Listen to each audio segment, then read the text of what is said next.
நாம் மகிமைக்கு இதுவாக ஒரு பாடலை நாம் கரங்களை தட்டி பாடுவோம். எந்த காலத்திலும் எந்த நேரத்திலும் நன்றியால் உம்மை நான் துதிப்பேன் என்கிற பாடலை பாடுவோம். எந்த காலத்திலும் எந்த நேரத்திலும் நன்றியால் உம்மை நான் துதிப்பேன். இயேசுவே உம்மை நான் துதிப்பேன் துதிப்பேன், எந்த வேளையிலும் துதிப்பேன். இயேசுவே உம்மை நான் துதிப்பேன் துதிப்பேன், எந்த வேளையிலும் துதிப்பேன். ஆதியும் நீரே அந்தமும் நீரே, ஜோதியும் நீரே என் சொந்தமும் நீரே. ஆதியும் நீரே அந்தமும் நீரே, ஜோதியும் நீரே என் சொந்தமும் நீரே. எந்த காலத்திலும் எந்த நேரத்திலும் நன்றியால் உம்மை நான் துதிப்பேன். இயேசுவே உம்மை நான் துதிப்பேன் துதிப்பேன், எந்த வேளையிலும் துதிப்பேன். இயேசுவே உம்மை நான் துதிப்பேன் துதிப்பேன், எந்த வேளையிலும் துதிப்பேன். வாழ்விலும் நீரே தாழ்விலும் நீரே, வாதையில் நீரே என் பாதையில் நீரே. வாழ்விலும் நீரே தாழ்விலும் நீரே, பாதையில் நீரே என் வாதையில் நீரே. எந்த காலத்திலும் எந்த நேரத்திலும் நன்றியால் உம்மை நான் துதிப்பேன். இயேசுவே உம்மை நான் துதிப்பேன் துதிப்பேன், எந்த வேளையிலும் துதிப்பேன். இயேசுவே உம்மை நான் துதிப்பேன் துதிப்பேன், எந்த வேளையிலும் துதிப்பேன்.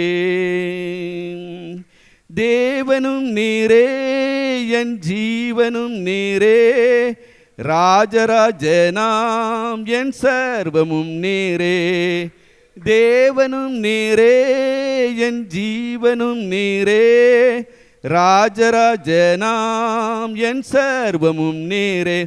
எந்த காலத்திலும் எந்த நேரத்திலும் நன்றியால் உம்மை நான் துதிப்பேன்.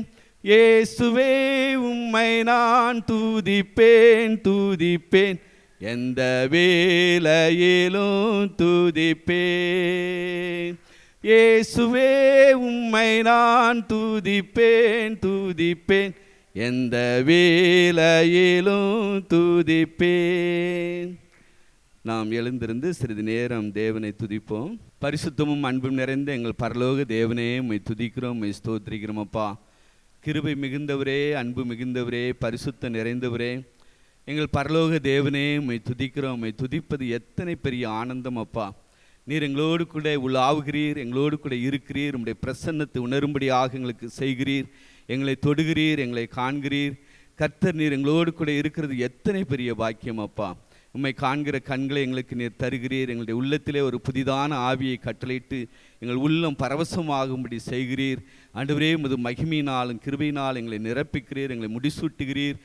கர்த்தர் நீர் எங்களோடு கூட இருந்து ஆண்டவரை செய்கிற கிரியைகள் பலத்தவைகளாக இருக்கிறது, பெரியவைகளாக இருக்கிறது, மகத்துவமானதாக இருக்கிறது, பயங்கரமானவைகளாக இருக்கிறது. ஆண்டவரே, நீர் எங்களை அற்பமாக எண்ணாமல், எங்களை குப்பையாக எண்ணாமல், ஆண்டவரே நாங்கள் ஒன்றுக்கும் உதவாதவர்கள் என்று எண்ணாமல், ஆண்டவரே எங்களையும் ஒரு பொருட்டென்று எண்ணி எங்களுக்குள் ஆண்டவரே நீர் வாசம் செய்கிறீரே. மண்பாண்டமாகி எங்களுக்குள் நீர் வைத்திருக்கிற பரம பொக்கிஷங்கள் ஏராளம் ஏராளம் அப்பா. கர்த்தர் நீர் எங்களையே சிங்காசனமாக அமைத்து எங்களுக்குள் வாசம் பண்ணுகிறீரே. இதோ மனிதருக்குள் வாசம் பண்ணுகிற தேவன் நீர். மாம்சமான யாவரும் இடத்தில் வருவார்கள். கர்த்தர் ஆண்டவரே ஒவ்வொரு மாம்சமான ஜீவனும் உம்முடையது என்பதை நீர் அறிந்த வண்ணமாக கர்த்தர் இந்த காலை வேளையிலும் ஆண்டவரே மாம்சமான எங்களை தேடி நீர் வந்திருக்கிறீரே. ஆவியாயிருக்கிற கர்த்தர் எங்களோடு கூட எங்கள் ஆவியோடு கூட உலாவுகிறீரே. எங்களை காண்கிறீரே, உம்மை துதிக்கிறோம். எங்களை வழிநடத்துகிறீரே, உம்மை துதிக்கிறோம். எங்களுக்கேற்ற ஆலோசனை தருகிறீரே, உம்மை துதிக்கிறோம். ஞானத்தை தருகிறீரே, புத்தியை தருகிறீரே, கேட்பதையும் கேட்க மறந்ததையும் தருகிறவரே, உம்மை துதிக்கிறோம், உம்மை ஸ்தோத்திரிக்கிறோம். நீரே துதிகளுக்குள் ஆண்டவரே வாசம் பண்ணுகிற தேவன், துதிகளில் பிரியப்படுகிற தேவன், உதடுகளின் கனியாகிய ஸ்தோத்திர பலியிலே பிரியப்படுகிற தேவன். எங்களிடத்தில் நீர் வேறு எதை கேட்கிறீர் ஆண்டவரே? நாங்கள் வாழ்நாள் எல்லாம் எப்பொழுதும் உம்மை துதியை சொல்லி வரும்படியாக எங்களை தெரிந்து கொண்டவரே, உம்மை துதிக்கிறோம். முது துதியே சொல்லி வருகிறோம் தகப்பனே. கர்த்தரையே நாங்கள் புகழுகிறோம். நாங்கள் உண்மையல்லாமல் யாரிடத்தில் போவோம் தகப்பனே? நீரே எங்களுடைய தகப்பன், எங்களுடைய தாய், எங்களுடைய தந்தை, எங்களுடைய நண்பர், எங்கள் உற்றார் உறவினராக நீரே இருக்கிறீர். கர்த்தர் ஒருவரே எங்களை சுகமாக தங்க பண்ணுகிறீர். எங்கள் தோளில் தூக்கி சுமக்கிறீர் தகப்பனே. கர்த்தர் நீர் எவ்வளவு பெரியவராயிருந்தும் ஆண்டவரே இந்த தாழ்மையுள்ளவர்களை நோக்கி பார்க்கிறீரே, இந்த சிறுமைப்பட்டவர்களை நோக்கி பார்க்கிறீரே. உம்முடைய கரம் எங்களை தொடுகிறதே, எங்களை ஆளுகிறதே, எங்களை ஆசீர்வதிக்கிறதே, எங்களை வழிநடத்துகிறதே. உமக்கு நன்றி செலுத்துகிறோம். மகிமையின் தேவனுக்கே நாங்கள் மகிமையை செலுத்துகிறோம். சிங்காசனத்தில் வீற்றிருக்கிறவரே, உம்மை துதிக்கிறோம். 4 ஜீவன்களும் 24 மூப்பர்களும் வணக்கமாக விழுந்து தங்களுடைய ஆண்டவரே கிரீடங்களை உமக்குன்பாக வைத்து பரிசுத்தர் பரிசுத்தர் என்று சொல்லி இருந்தவரும் இருக்கிறவரும் வருவருமாய் சர்வமுள்ள தேவனாய கர்த்தர் பரிசுத்தர் பரிசுத்தர் பரிசுத்தர் என்று வாழ்த்துகிற வேளையில் ஆண்டவரே நாங்களும் உம்மை வாழ்த்தும்படியாக எங்களையும் தெரிந்து கொண்டவரே உம்மை துதிக்கிறோம். நீர் ஒருவரே பரிசுத்தர், எங்களையும் பரிசுத்தமாக இருக்கும்படியாக தெரிந்து கொண்டவரே உமக்கு நாங்கள் நன்றியை செலுத்துகிறோம். உமக்கு மகிமையை செலுத்துகிறோம். உமது பணியை செய்கிற ஒரு பெரிய பாக்கியத்தை எங்கள் விஎம்எம் குடும்பத்தினருக்கு நீர் கொடுத்திருக்கிறீரே, உமக்கு நன்றி செலுத்துகிறோம். தேவதூர்களுக்கும் கொடுக்கப்படாத அந்த ஸ்லாக்கியம் ஆண்டவரே எங்களுக்கு கொடுக்கப்பட்டிருக்கிறதே. உம்முடைய பணியை செய்கிற எங்கள் ஒவ்வொருவரையும் நீர் ஆண்டவரை வழிநடத்துகிற தயவுக்காக உமக்கு நன்றி செலுத்துகிறோம். தொடர்ந்து உமது கிருபையின் பிரசன்னத்துக்குள்ளாக எங்களை வழிநடத்தும். உம்முடைய ஆண்டவரே மகிமையை காணும் கண்களை எங்கள் ஒவ்வொருவருக்கும் தந்து எங்களை வழிநடத்த வேண்டும் என்று ஜெபிக்கிறோம். ஆண்டவரே எங்களை முற்றிலுமாக உம்முடைய கரத்திலே தாழ்த்தி தருகிறோம். இயேசு நாமத்தில் கேட்கிற நல்ல பிதாவே, ஆமேன். இயேசு என்ற திருநாமத்திற்கு எப்போதுமே மிக ஸ்தோத்திரம். இயேசு என்ற திருநாமத்திற்கு எப்போதுமே மிக ஸ்தோத்திரம். வானிலும் பூவிலும் மேலான நாம வல்லமையுள்ள நாமமது. வானிலும் பூவிலும் மேலான நாம வல்லமையுள்ள நாமமது. தூயர் சொல்லை துதித்திடும் நாமமது. தூயர் சொல்லை துதித்திடும் நாமமது. இயேசு என்ற திருநாமத்திற்கு எப்போதுமே மிக ஸ்தோத்திரம். சஞ்சலம் வருத்தம் சோதனை நேரத்து தாங்கி நடத்திடும் நாமமது. சஞ்சலம் வருத்தம் சோதனை நேரத்து தாங்கி நடத்திடும் நாமமது. தடை முற்றும் அகற்றிடும் நாமமது. தடை முற்றும் அகற்றிடும் நாமமது. இயேசு என்ற திருநாமத்திற்கு எப்போதுமே மிக ஸ்தோத்திரம். இயேசு என்ற திருநாமத்திற்கு எப்போதுமே மிக ஸ்தோத்திரம். ஆம் தகப்பனே, உம்முடைய நாமத்திற்கு எப்போதும் ஸ்தோத்திரம் அப்பா. கர்த்தருக்கே ஸ்தோத்திரம் உண்டாவதாக. ஆண்டவரே உமது நாமத்திற்கே மகிமை உண்டாவதாக. உடைய ரட்சிப்பை விரும்புகிறவர்கள் தேவனுக்கு மகிமை உண்டாவதாக என்று எப்பொழுதும் சொல்லக்கடவர்கள் என்று எழுதப்பட்டிருக்கிற பிரகாரமாக நாங்கள் ஆண்டவரை எப்போதும் உமது நாமத்தை துதித்து கொண்டே இருக்க உதவி செய்யும். உடைய கிருபையினால் எங்களை நிறைத்தரலும் தகப்பனே. இயேசுவே உம்மை துதிக்கிறோம். இயேசு என்ற திருநாமம் எத்தனை மகத்துவமான நாமம் ஆண்டவரே. இந்த நாமம் ஆண்டவரே சீசர்களிடத்தில் ஆண்டவரே ஒரு பொக்கிஷமாக இருந்தது. எங்களிடத்தில் வெள்ளியும் இல்லை பொன்னும் இல்லை, எங்களிடத்தில் உள்ளதை உங்களுக்கு தருகிறேன் என்று சொல்லி சப்பானியை நடக்க வைத்த அந்த நாமம் ஆண்டவரே குஷ்டரோகிகளை சொஸ்தப்படுத்த நாமம், ஆண்டவரே சகலவிதமான வல்லமைகளையும், ஆண்டவரே அற்புதங்களையும் அதிசயங்களையும் செய்த நாமம், பிசாசுகளை துரத்துகிற நாமம், ஆண்டவரே பாதாளத்தை வென்ற நாமம், பரிசுத்த நாமம். ஆண்டவரே உம்முடைய வல்லமையுள்ள நாமத்திற்காக நாங்கள் உமக்கு நன்றி செலுத்துகிறோம். தொடர்ந்து உமது கிருபையுள்ள நாமத்திற்கே நாங்கள் மகிமையை செலுத்துகிறோம். இயேசுராஜனின் திருவடிக்கு சரணம் சரணம் சரணம். ஆத்மநாதரின் மலரடிக்கு சரணம் சரணம் சரணம். பலவீனம் யாவும் போக்கும் வல்லோரே, பலனேந்து வலக்கரம் பிடிப்பீரே. ஆவியாத்மா சரீரத்தை படைக்கிறேன், சரணம் சரணம் சரணம். இயேசுராஜனின் திருவடிக்கு சரணம் சரணம் சரணம். ஆத்மநாதரின் மலரடிக்கு சரணம் சரணம் சரணம். இயேசுராஜனின் திருவடிக்கு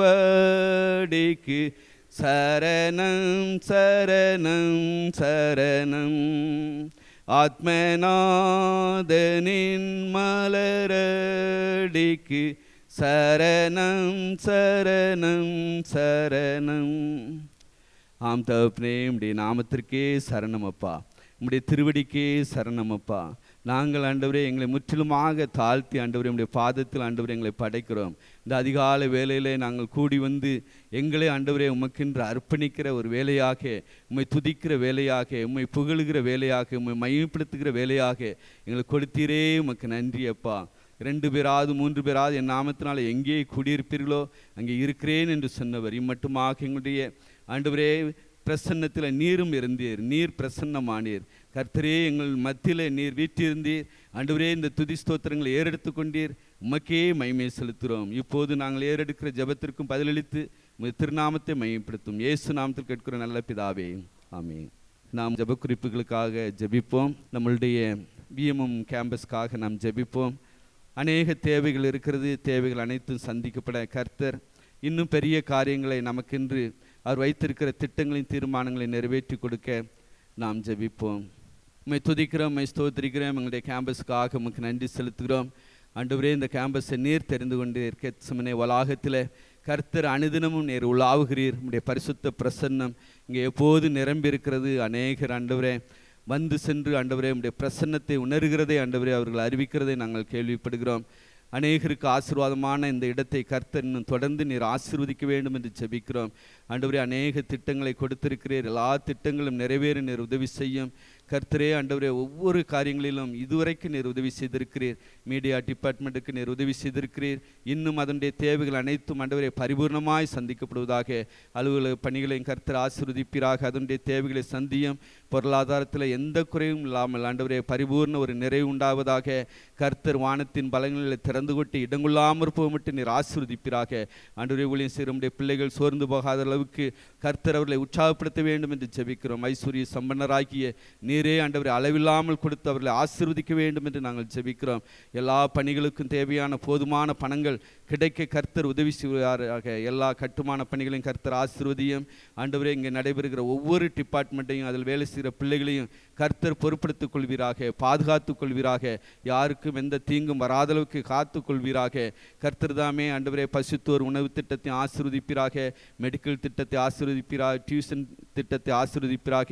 ஸ்கூல் கட்டப்பட உதவி செய்யும், பிரேயர் டவர் கட்டப்பட உதவி செய்யும்.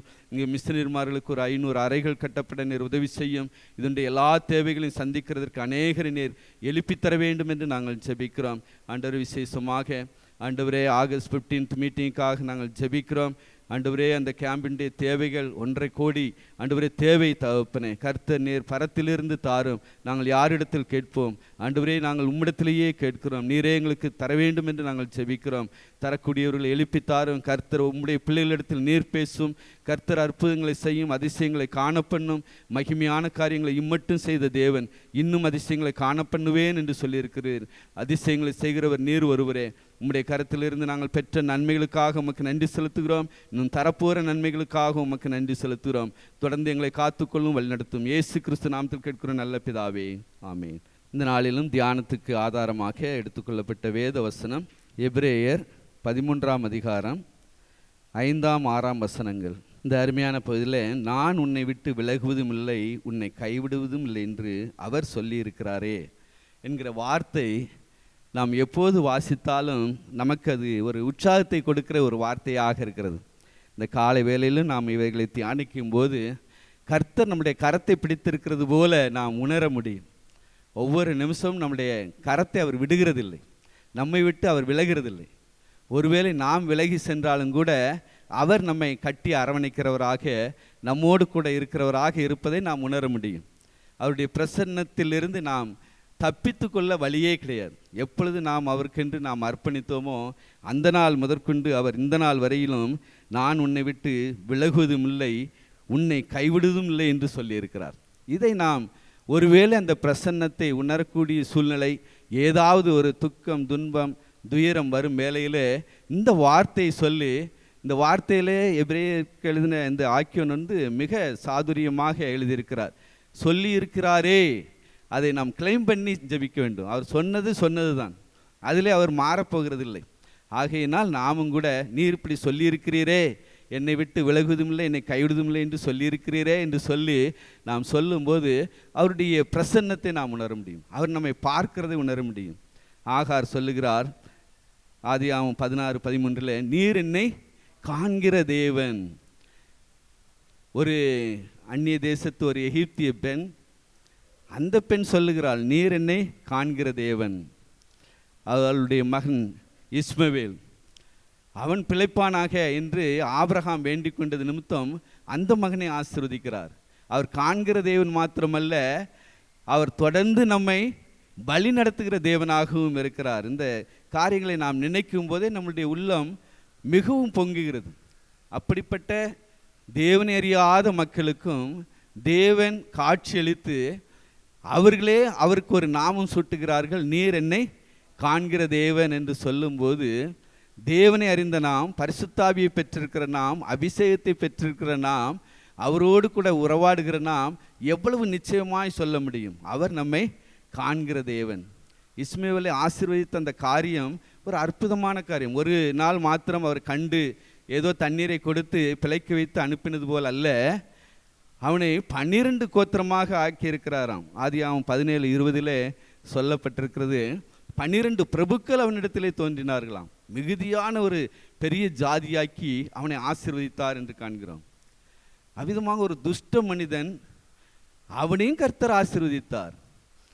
எவ்வளவு ஒரு அன்புள்ள ஒரு தகப்பன், யாரையும் வெறுக்காத தகப்பன், அவரிடத்தில் வேண்டிக் கொள்கிறவர்களுக்கு அவர் கிருபையளிக்கிற தகப்பன், ஆசீர்வாதத்தை கொடுக்கிற தகப்பன். இதெல்லாம் நினைக்கும் போது நம்முடைய உள்ளம் பூரிக்கிறது. இஸ்மவேலை ஆசீர்வதித்து 12 பிரபுக்களாக உருவாக்கி அந்த ஜனம் மிகுதியாகும்படி ஆசீர்வதித்த தேவன் நம்மை ஆசீர்வதியாமல் இருப்பாரோ? இதெல்லாம் நாம் கேள்வி மூலமாக அவரிடத்தில் கேட்டு பெற்றுக்கொள்ள வேண்டும். இதில் எபிரேயருக்கு எழுதின ஆக்கியோன் சொல்லுகிறது போல, நீர் இப்படி சொல்லியிருக்கிறீரே என்று சொல்வது போல, இஸ்மவேலையும் நீர் ஆசீர்வதித்திருக்கிறீரே, எங்களை ஆசீர்வதியாமல் இருப்பீரோ அப்படி என்று நாம் கேட்கலாம், தைரியமாக கேட்கலாம். அவருடைய கிருபாசன தண்டையிலே தைரியமாக அவருடைய பிரசன்னத்தை உணர்ந்து கேட்பது மிகவும் அவருக்கு பிரியமான காரியம். ஒருவேளை நீ ஏன் இப்படி கேட்கிறாய் என்று அவர் நம்மிடத்தில் அவர் கேள்வி கேட்கிற தகப்பன் அல்ல, நமக்கு ஞானத்தை தருகிறவர், அவரே நமக்கு கற்பித்தும் கொடுக்கிறவர். பரிசுத்த ஆவியானவர் நாம் எப்படி வேண்டிக் கொள்ள வேண்டும் என்று அறியாது இருக்கிறபடினால், ஆவியானவர் தாமே நமக்காக வாக்கு கடங்காத பெருமூச்சலோடு கூட வேண்டுதல் செய்கிறவராக இருக்கிறார். நமக்காக வேண்டுதல் செய்கிற அந்த பரிசுத்த ஆவியானவர் தாமே நாம் எப்படி ஜபிக்க வேண்டும் என்று கற்றுக் கொடுக்கிறவராக இருக்கிறார். ஆகையினால் நாம் இவ்விதமாக ஜபிக்க வேண்டும். நீர் இவ்விதமாக சொல்லியிருக்கிறீரே, நீர் ஆசீர்வதித்திருக்கிறீரே, என்னையும் ஆசீர்வதியும். இதை நாம் தாராளமாக கேட்கலாம். அன்று ஏசா தன்னுடைய தகப்பன் ஈசாக்கிடத்தில் சொல்லியிருக்கிறார், நீர் ஒரு ஆசீர்வாதத்தை தான் வைத்திருந்தீரா, என்னையும் ஆசீர்வதியும் என்று கதரும்போது அந்த தகப்பன் அவனையும் ஆசீர்வதிக்கிறார். ஆகவே தான் அந்த ஏசாவும் ஆசீர்வதிக்கப்பட்டான். உலக தகப்பனே அவ்விதமாக இருக்கும்போது நம்முடைய பரம தகப்பன் எவ்வளவாய் நம்மை ஆசீர்வதிக்கிற ஒரு தகப்பனாக இருக்கிறார். அவர் காண்கிறவர். இதை நன்றாக உணர்ந்தவர்களாக மோசேயினுடைய தாயும் என்னுடைய மகனை கர்த்தர் காண்பார், அவனை நடத்துவார் என்று சொல்லி அந்த நாணல் பெட்டியிலே வைத்து அனுப்பினார்கள். அங்கே ஒரு பார்வோன் குமாரத்தை பார்க்கிறாள். அந்த நாணல் பெட்டியிலிருந்து அந்த மகனை எடுத்துக்கொண்டு சென்று வளர்க்கிறாள். ஒரு உலக பிரகாரமான ஒரு பெண் தான் பெற்றெடுக்காத ஒரு மகனை எவ்வளவு கேர் பண்ணி வளர்த்து ஒரு ராஜகுமாரனை போல் ஆக்கி சகல காரியங்களிலும் அவனை வித்வான் ஆக்கி அவனை வளர்க்கிறாளோ, அப்படிப்பட்ட ஒரு உலகத்தில் ஒரு தன்னுடைய பாலகன் அல்லாத ஒரு மகனை பாலகனாக வளர்த்து பெரியவனாக்கும் போது நம்மளுடைய கர்த்தர் அவருடைய சிருஷ்டிகளிலே நாம் விசேஷமானவர்கள், பிரமிக்கத்தக்க விதமாய் நாம் உண்டாக்கப்பட்டவர்கள். அவர் நம்மை மறப்பாரோ? ஒரு வசனம் சொல்லுகிறது, தாய் தன் பாலகனை மறந்தாலும் நான் உன்னை மறப்பதில்லைன்னு சொல்லியிருக்கிறார். அப்படிப்பட்ட நேசமுள்ள கர்த்தர் நம்மை மறப்பாரோ? நிச்சயமாக மறக்க மாட்டார். நம் ஒவ்வொருவரையும் பாலகனாக, குமாரத்தியாக, குமாரனாக காண்கிறார். எத்தனை அன்புள்ள தேவன் நம்முடைய தேவன்! நம்மை போஷிக்கிறார், நம்மை பராமரிக்கிறார், நம்மை வழிநடத்துகிறார், நம்மை ஆசீர்வதிக்கிறார், நம்மோடு கூட இருக்கிறவராகவே இருக்கிறார்.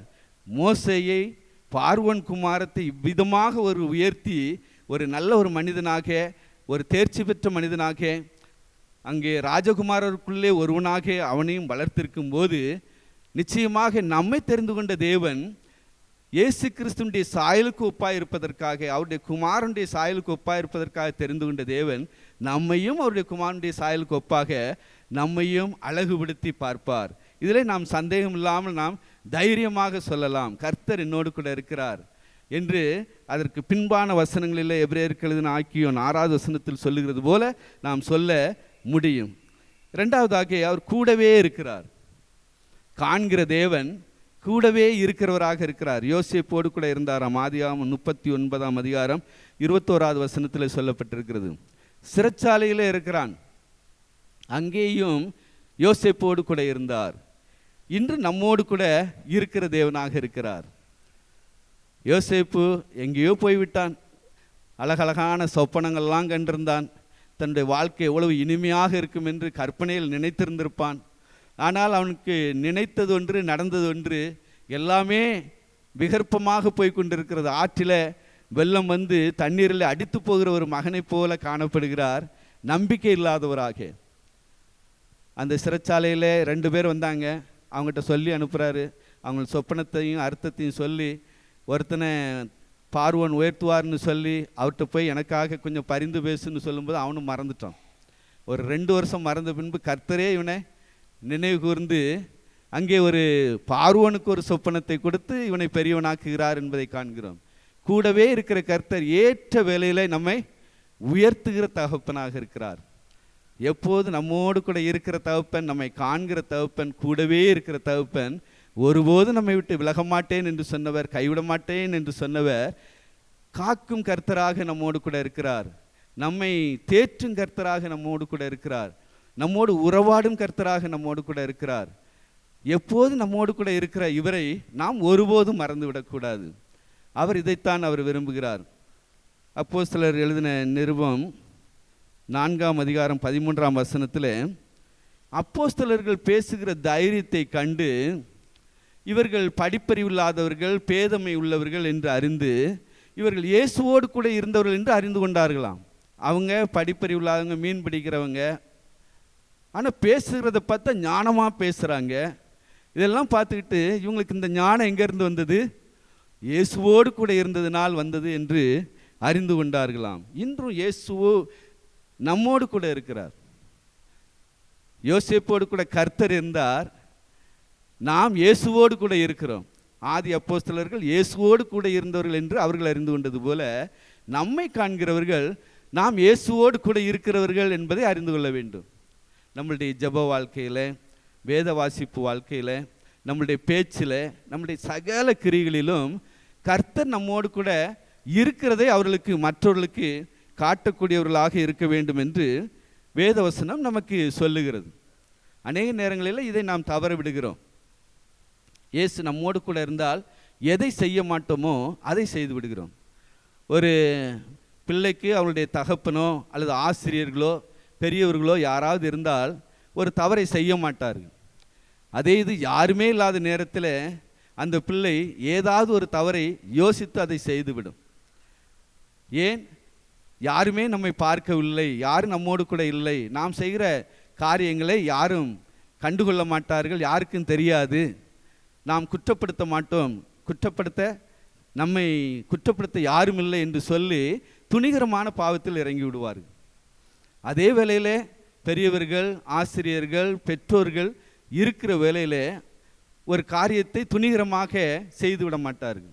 அவ்விதமாக நம்மோடு கூட எப்போதும் அவர் இருக்கிறார் என்கிற எண்ணத்தோடு கூட நாம் இருக்கும்போது நிச்சயமாக எந்த பாவத்திலும் நாம் விழுந்து விட மாட்டோம். ஆகவே நாம் எப்போதும் நம்மளுடைய மைண்டிலே சொல்லிக்கொள்ள வேண்டும், இயேசு என்னோடு கூட இருக்கிறார், நான் அவரோடு கூட இருக்கிறேன், அவர் என்னை விட்டு விலகுவதில்லை, என்னை கைவிடுவதில்லை. இந்த காரியத்தை நாம் அறிக்கை செய்து கொண்டே இருக்க வேண்டும். ஒரு விசுவாச அறிக்கையாக எப்போதும் செய்வோமானால் நம்மை காண்கிறவர்கள் அன்று அப்போஸ்தலர்களை கண்டது போல இவர்கள் இயேசுவோடு கூட இருந்தவர்கள், இருக்கிறவர்கள், இருப்பவர்கள் என்று மெய்யாகவே சொல்வதற்கு ஏதுவாகும். மூன்றாவதாக அவர் நம்மை வாழ வைக்கிறவர். அவர் நம்மை காண்கிறவர் மாத்திரமல்ல, நம்மோடு கூட இருக்கிறவர் மாத்திரமல்ல, அவர் நம்மை வாழ வைக்கிற தேவனாக இருக்கிறார். அவர் ஒருபோதும் நாம் குறைந்து போக வேண்டும், கஷ்டப்பட வேண்டும், பாடுபட வேண்டும் என்று அவர் நினைக்கிற தகப்பன் அல்ல. ஒருவேளை ஒரு சில தகப்பன்மார் நினைக்கலாம், என் பிள்ளைகளுக்கும் நான் பட்ட பாடு கஷ்டங்கள் தெரிய வேண்டும், அவர்களும் கொஞ்சம் கஷ்டப்பட்டு முன்னேற வேண்டும் என்று சொல்லி ஏதாவது ஒரு காரியத்தை செய்தாலும் எப்பொழுதுமே பிள்ளைகள் பாடுபட வேண்டும் என்று எந்த ஒரு தகப்பனும் நினைப்பதில்லை. நம்மளுடைய தகப்பனும் அவ்விதமாகத்தான். நாம் ஒரு சில காரியங்களை கற்றுக்கொள்ள வேண்டும் என்பதற்காக பாடுகளின் வழியாக அவர் வழி நடத்துவார். எப்போதுமே நாம் பாடுகளுக்குள் இருந்தே ஆக வேண்டும் என்று சொல்லி வாழ்நாள் முழுவதும் நம்ம மேலே ஒரு பார சுமையை அவர் சுமத்துகிற தேவன் அல்ல. பாடுகளின் மத்தியிலே அவர் நம்மோடு கூட இருந்து நம்மை பரவசம் அடைய செய்கிற தகப்பனாக இருக்கிறார். ஈசாக்குக்கு அநேக பாடுகள் வந்தது.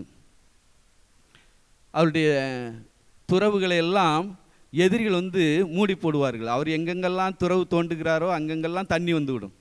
எதிரிகளுக்கு பொறாமை, இவன் எங்கே கை வச்சாலும் அங்கே ஒரு ஆசீர்வாதம் பிறக்குது, ஒரு ஊற்று பிறக்குது, இது என்ன ஒரு மாய வித்தையாக இருக்கிறது என்று சொல்லி அவன் பின்னாலே வருவார்கள். அவன் துறவு தோன்ற வரைக்கும் பார்த்துக்கிட்டே இருப்பாங்க. அதில் தண்ணி வந்துட்டுன்னா உடனே ஓடி வந்துடுவாங்க, இது எங்கே துறவு. அவனும் சத்தம் கட்டாமல் போய்கிட்டே இருப்பார். பாடுகள் தான் எவ்வளவு கஷ்டமாக இருக்கும். தண்ணி ஆடு மாடு ஒட்டகம் எல்லாம் குடிக்க போகிற வேறலையே அவங்க தங்களுடைய ஆடு மாடு ஒட்டகங்களெல்லாம் கொட்டிக்கிட்டு இது எங்கே துறவுன்னு சொல்லி தண்ணி காட்டும்போது இவங்களுக்கும் தண்ணி இல்லை, ஆடு மாடு ஜீவன்களுக்கும் தண்ணி இல்லை. வருத்தத்தோடு கூட போய் அடுத்த துறவு தோண்டும் போது இன்னொரு இடத்துல அங்கேயும் குடிக்க போகிற நேரத்தில் அங்கேயும் இது எங்கே துறவுன்னு சொல்லும்போது இவங்க ஒருவேளை நம்ம அது ரொம்ப நம்ம அசால்ட்டாக நினச்சிட்டு போவோம். அதில் எவ்வளவு பாடுகள் இருந்திருக்கும் ஈசாக்குக்கு, சொல்ல முடியாத வேதனை இருக்கும். உயிரே போகக்கூடிய அளவுக்கு தாகம் இருந்திருக்கும். சிம்சோன் நான் தாகத்தினால் சாக வேண்டுமா என்று சொன்னது போல ஈசாக்கும் கூட புலம்பியிருப்பார். ஆடு மாடு மிருக ஜீவன்கள் கூட கத்தி இருந்திருக்கும், திரும்ப திரும்ப இப்படி செய்கிறாங்களேன்னு. பிறகு அங்கே போய் ஒரு ரெகோபத்து அவங்களுக்கு உண்டானது. ஒரு இடத்துல போய் அவங்க துறவு தோண்டணுன்னையும் யாருமே அவங்ககிட்ட சண்டைக்கு வரல, ஒன்றும் சொல்லலை. அங்கே அவர்களை வாழ வைத்தார். நம்முடைய வாழ்க்கையிலும் அப்படிப்பட்ட ஒரு பாடுகள் வரத்தான் செய்யும். ஆனால் கர்த்தர் அதற்கேற்ற விதமாக 100 மடங்கு ஆசீர்வாதத்தை தருவார். ஈசாக்கு விதைத்தான், 100 மடங்கு ஆசீர்வாதம் பெற்றான் என்று காண்கிறோம். வாழ வைக்கிற தேவன். அவர் குறைச்சலாக ஆசீர்வதிக்கிறவர் இல்லை, நிறைவாக ஆசீர்வதிக்கிற தகப்பன். நம்மோடு கூட இருந்து நம்மை காண்கிறார், நம்மை வழி நடத்துகிறார், நம்மை வாழ வைக்கிறார் என்பதை நாம் காண்கிறோம். 3 யோவான் 2வது வசனம் பாருங்க. யோவான் அப்போஸ்தலன் அவர் எழுதுகிறார் தன்னுடைய நிருபத்திலே, 3வது நிருபத்தில் எழுதுகிறார், உன் ஆத்துமா வாழ்கிறது போல நீ எல்லாவற்றிலும் வாழ்ந்து சுகித்திருப்பாயாக. இதுதான் பக்தர்கள் நம்மை வாழ்த்துகிற வாழ்த்துதல், தேவன் நம்மை வாழ்த்துகிற வாழ்த்து. நாம் நம்மை நாமே வாழ்த்தக்கூடிய வாழ்த்துக்களாக இருக்கிறது. நம்மளுடைய ஆத்துமா நம்மை வாழ்த்த வேண்டும். என் ஆத்துமாவே கர்த்தரை ஸ்தோத்திரி என்று சங்கீதக்காரன் நமக்கு அருமையாக கற்பித்து கொடுத்திருக்கிறான். நாம் ஆத்துமாவை கர்த்தரை ஸ்தோத்திரி என்று சொல்லி அதை எழுப்பி விடுகிறோம். நம்முடைய ஆத்துமா வாழ்ந்து கொண்டு இருக்கிறது, அது கர்த்தரை ஸ்தோத்தரித்து கொண்டு இருக்கிறது. அந்த ஆத்துமா துதித்து கொண்டிருக்கும் போது, அது வாழ்ந்து சுகித்திருக்கும் போது, அதற்கு ஒரு பாடும் இல்லாத போது நம்முடைய சரீரமும் வாழ்ந்து சுகித்திருக்க வேண்டும் என்று சொல்லி இங்கே யோவான் அப்போஸ்தலன் சொல்லுகிறார். ஆத்துமா வாழ்ந்திருக்கிறது போல நாம் சரீரத்திலும் வாழ்ந்து சுகித்திருக்க வேண்டும், எல்லாவற்றிலும் ஒரு குறைவுமின்றி இருக்க வேண்டும் என்று சொல்லுகிறார். இந்த வாழ்த்துக்களை நாம் பிடித்து கொள்ள வேண்டும். உம்முடைய வார்த்தை விதமாக சொல்லி இருக்கிறதே, இதை எனக்கு இந்த ஆசீர்வாதம், எல்லாவற்றிலும் எனக்கு ஒரு ஆசீர்வாதம் வேண்டும் என்று சொல்லி நாம் கேட்க வேண்டும். நிச்சயமாக கர்த்தர் மறுக்க மாட்டார். அவருடைய வார்த்தையிலே அவர் தவறாதவர். அவர் வார்த்தையாகவே இருக்கிறவர். அந்த வார்த்தை தான் நமக்குள் வாழ்ந்து கொண்டு இருக்கிறது. அந்த வார்த்தை நமக்குள் இருக்க போகும்போது தான் நாம் இயேசுவோடு கூட இருக்கிறோம் என்று அறியப்படுகிறவர்களாக இருக்கிறோம். அவர் நம்மை பராமரிக்கிற தேவனாக இருக்கிறார் என்று நாம் காண்கிறோம். யோவான் 14:16 இங்கே பார்க்கிறோம். நம்மை பராமரிக்கிறதுக்காக சத்திய ஆவியாக்கிய வேறொரு தேற்றரவாளனை அவர் நமக்கு தந்திருக்கிறாராம். இந்த உலகத்தில் இருக்கும்போது இயேசு கூடவே இருந்தார். எல்லாரும் கண்டார்கள் இவர்கள் இயேசுவோடு கூட இருந்தவர்கள் என்று. இப்போதும் யாரும் காணாத ஒரு சூழ்நிலை, இவர்களோடு கூட கடவுள் இருக்கிறாரா என்று நம்மை குறித்து யாரும் சொல்லக்கூட முடியாத ஒரு சூழ்நிலையில் வேறொரு தேற்றரவாளனை நமக்கு தந்திருக்கிறார். பரிசுத்த ஆவியாக்கிய தேற்றரவாளனை நம்மை பராமரிப்பதற்காக, நம்மை வழிநடத்துவதற்காக, நமக்கு ஆலோசனை சொல்வதற்காக, நம்மை தேற்றுவதற்காக, நம்மை கண்காணிப்பதற்காக, எல்லா விதத்திலும் நம்மோடு கூட இருந்து நம்மை வெற்றி பெற வைப்பதற்காக அந்த பரிசுத்த ஆவியை தந்திருக்கிறார். இதைத்தான் யோபு எழுதுகிறார் தன்னுடைய வசனத்தில். யோபு 10:12 நம்முடைய பராமரிப்பு என் ஆவியை காப்பாற்றினது. அந்த பரிசுத்த ஆவியானவருடைய பராமரிப்பு தான் நம்முடைய ஆவியை காப்பாற்றுகிறதாக இருக்கிறது. நம் ஆவி, ஆத்மா, சரீரம் மூன்றிலும் வாழ்ந்து சுகித்திருக்க வேண்டும். நம்மளுடைய ஆவியை பராமரிக்கிறதற்காகவே பரிசுத்த ஆவியானவர் கொடுக்கப்பட்டிருக்கிறார். ஆவி தன்னை தந்த தேவனிடத்தில் போகும். நம்முடைய ஆவியை தேவன் அவர் தன்னுடைய ஸ்தானத்திலே வைத்து கொள்வதற்காக நமக்காக ஒரு பெரிய ஸ்தலத்தை ஆயத்தம் பண்ண போயிருக்கிறார். அந்த ஸ்தலத்திற்கு நம்முடைய ஆவி போவதற்கு பரிசுத்த ஆவியானவருடைய துணை இங்கே நமக்கு தேவை. அவருடைய தேற்றரவு தேவை, அவருடைய பராமரிப்பு தேவை, அவருடைய வழிநடத்துதல் தேவை. அவர் நம்மை சகல சத்தியத்திற்குள்ளும் நடத்துவதற்கு நம்மை அதற்காக ஒப்பு கொடுக்க வேண்டும்.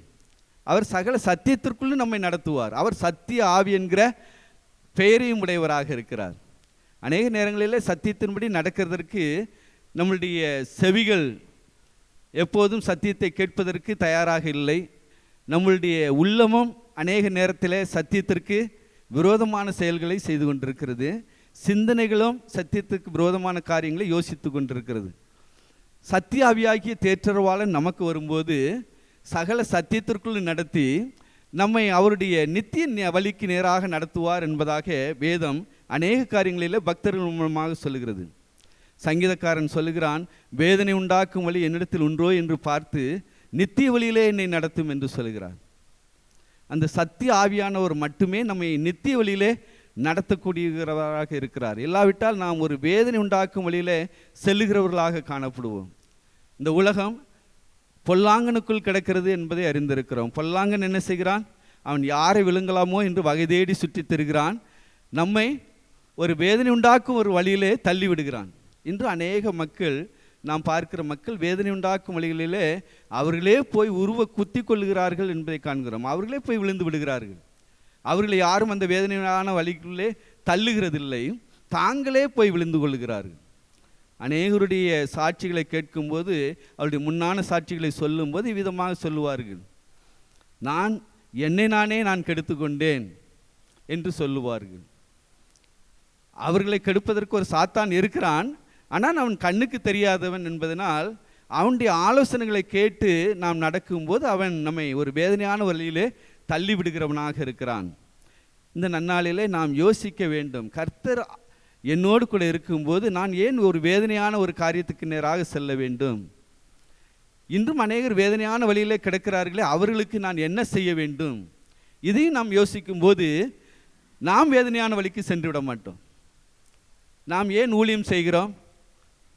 அநேகருக்கு நாம் நல்வழியை காட்டும்போது நாம் தீய வழியிலே சென்று விட மாட்டோம். நாம் எச்சரிக்கையாக இருப்போம். ஒரு ஆசிரியர் மாணவர்களுக்கு கற்றுக் கொடுக்கும்போது அவருக்கு எல்லாம் தெரிந்திருக்க வேண்டும். தெரிந்திருந்தால்தான் அவர் மாணவர்களுக்கு கற்றுக் கொடுக்க முடியும். கற்றுக் கொடுத்த பாடங்களை அவரும் கடைப்பிடிக்க வேண்டும். ஒருவேளை அவர் ஒரு மாரல் டீச்சராக இருந்தால் ஒரு நல்ல காரியத்தை கற்றுக் கொடுக்கிறார். அந்த கற்றுக் கொடுக்கிற காரியத்தை அவரே செய்யாவிட்டால் மாணவன் கேள்வி கேட்பான். இது என்னுடைய வாழ்க்கையில் நடந்தது. நான் சிறு வயதிலிருந்தே கிறிஸ்தவனாக இருந்ததினால் சண்டே கிளாஸ்க்கு தவறாமல் செல்லுவேன். அநேக திருச்சபை ஒழுங்குகளிலே கலந்து கொள்வேன், வேதம் வாசிப்பேன், எல்லா காரியங்களையும் செய்து கொண்டிருப்பேன். இவ்விதமாக இருக்கும்போது ரட்சிக்கப்படாமலே சண்டே ஸ்கூல் எடுக்கிற ஒரு ஆசை எனக்கு வந்தது. சினிமாவுக்கெல்லாம் போவேன், ஒரு நாளைக்கு 4 சினிமா பார்ப்பேன். ஆனால் சண்டே ஸ்கூல் எடுக்கணும், ஏன்னா நான் படித்ததை மற்றவங்களுக்கு சொல்லணும்.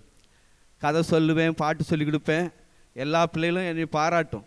அது ஒரு சில டீச்சர்ஸுக்கு கொஞ்சம் பொறாமையாகவும் இருக்கும். அவங்க என்ன சொல்லுவாங்க, உங்கள் டீச்சர் மோசமானவருடா, அவர் சினிமாலாம் பார்ப்பாருடா, இப்படிலாம் சொல்லி கொடுத்துருவோம். எனக்கு இது ஒரு நாள் கேள்விப்பட்டு அழுத ஆண்டவர்கிட்ட, ஏன் ஆண்டவரே என்னுடைய வாழ்க்கை இப்படி இருக்கிறது அப்படின்னு சொல்லி. அது சத்திய ஆவியானவர் நமக்குள் உணர்த்துகிற ஒரு காரியம். அநேக நேரங்களிலே நாம் நம்மை நாமே வேதனைக்கு உட்படுத்தி கொள்கிறோம். அவர் சினிமாவுக்கு போக சொல்கிறது இல்லை, அவர் நல்ல காரியம்தான் செய்ய சொல்கிறாரு. சண்டே கிளாஸ் எடு, நல்ல காரியங்களை செய்யுங்கிறாரு. நீனும் நல்லவனாயிரு. நீ மற்றவர்களுக்கு நல்ல காரியத்தை சொல்லிக் கொடுக்குற, பிள்ளைகளுக்கு நல்ல காரியங்களை சொல்லிக் கொடுக்குற, ஆனால் நீ ஒரு தீய வழியில் செல்கிற. அப்போ பிள்ளைகள் பார்க்கும்போது டீச்சர் இப்படிலாம் சொல்லிக் கொடுக்குறாங்க, அப்போ சினிமா பார்க்குறது பாவம் இல்லையான்னு அவங்க இடறதற்குரிய ஒரு வழி உண்டாகுமே அப்படின்னு சொல்லி என்னிடத்தில் அநேக நாள் பேசினார். ஒரு நாள் காலத்தின் அருமையை அறிந்து வாழாவிடில் கண்ணீர் விடுவாயே என்கிற அந்த பாடல் என் காதில் விழும்போது நான் அழுது கொண்டே தான் சினிமாவுக்கு போனேன். அப்படின்னு சினிமாவை விடுறதுக்கு எனக்கு மனசு இல்லை. பாதி சினிமா பார்த்துட்டு வெளியே வந்துட்டேன். இது ஏன் சொல்கிறேன் அப்படின்னா, இன்றைக்கி நிறைய வாலிபர்கள் விதமாகத்தான் இருக்கிறாங்க. அவங்களுக்கு பாவம் செய்யணுங்கிற விருப்பம் இருக்காது. பவுலடியார் சொல்கிறது போல், நான் விரும்புகிறதை செய்யாமல் வெறுக்கிறதையே செய்கிறேன், நான் விரும்பாததான் செய்து கொண்டிருக்கிறேன். ஏன் என்றால் எனக்குள் வாசம் செய்கிற பாவமே.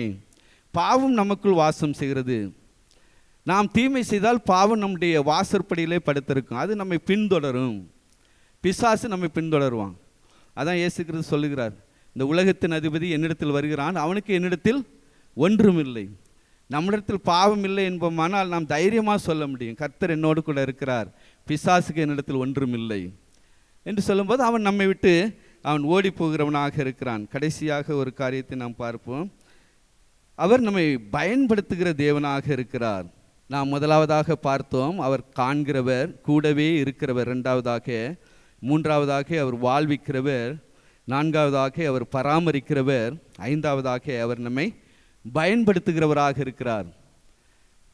நம்மை அற்பமாக அவர் எண்ணுகிறதில்லை. நீலாம் ஒன்றுக்கு உதவாதவன். இந்த உலகத்தில் நிறைய பேர் சொல்லுவாங்க, டே உன் பலத்துக்கு இதெல்லாம் நீ செய்ய முடியாது, நீ கீழே இறங்குடா, நீ அந்த காரியத்தில் நீ மேலே ஏறி அதை செய்ய முடியாதும்பாங்க.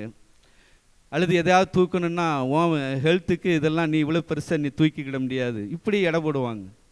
ஆனால் தேவன் ஒன்றுமில்லாததிலிருந்து ஒரு அணு கூட உருவாகாத சூழ்நிலையிலே உலகத்தையும் அகிலத்தையும் படைத்த அவர், இந்த உலகம் ஒதுக்கி வைத்த நம்மை அவர் உருவாக்கி நம்மை பயன்படுத்த வல்லவராக இருக்கிறார்.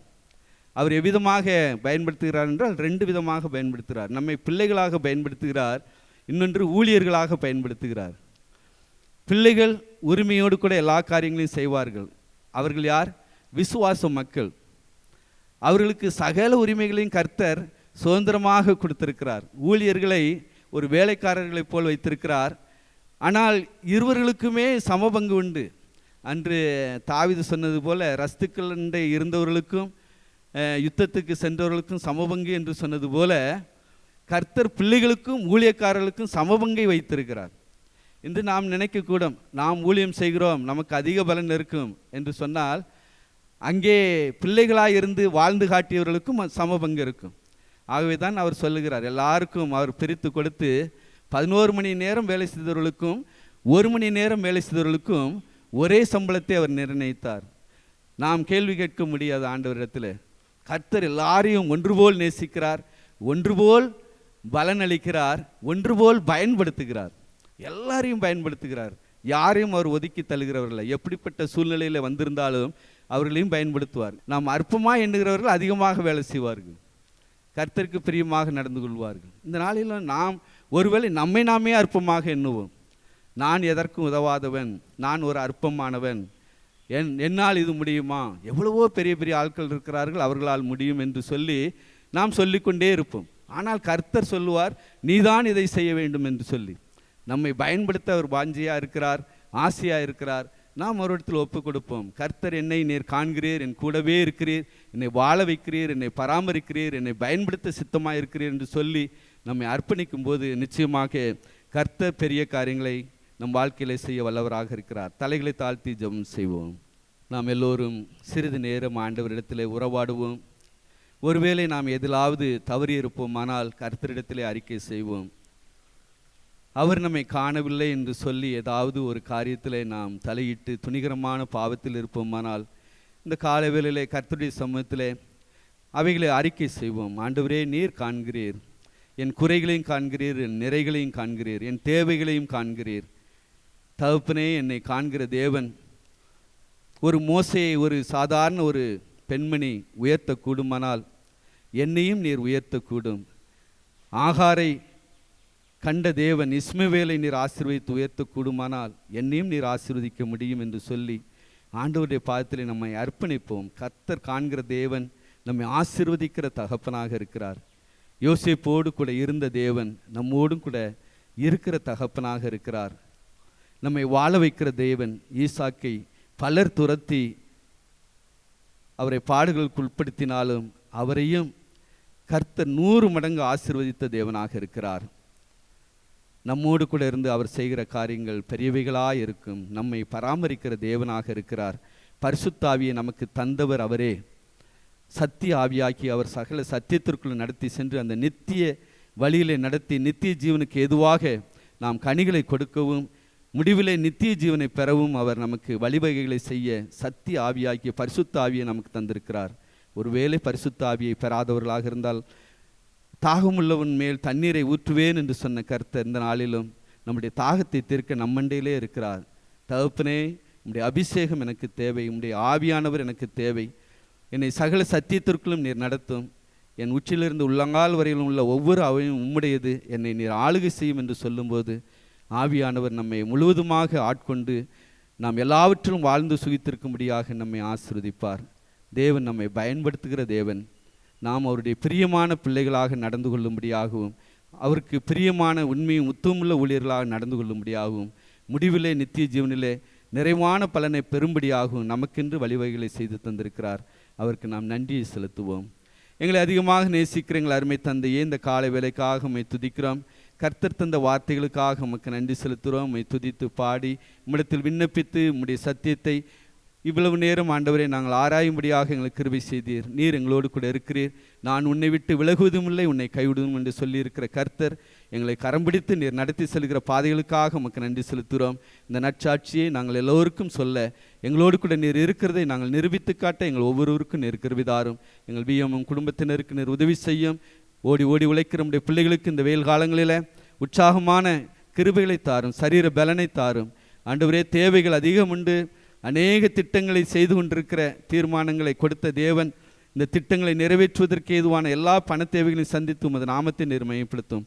வானத்தின் பலன்கள் திறக்கப்படுவதாக. வெண்கல கதவுகளை உடைத்து இருப்பு தாழ்பால்களை முறித்து ஒளிப்படத்தில் இருக்கிற பொக்கிஷங்களை அள்ளித்தருகிற தேவன்.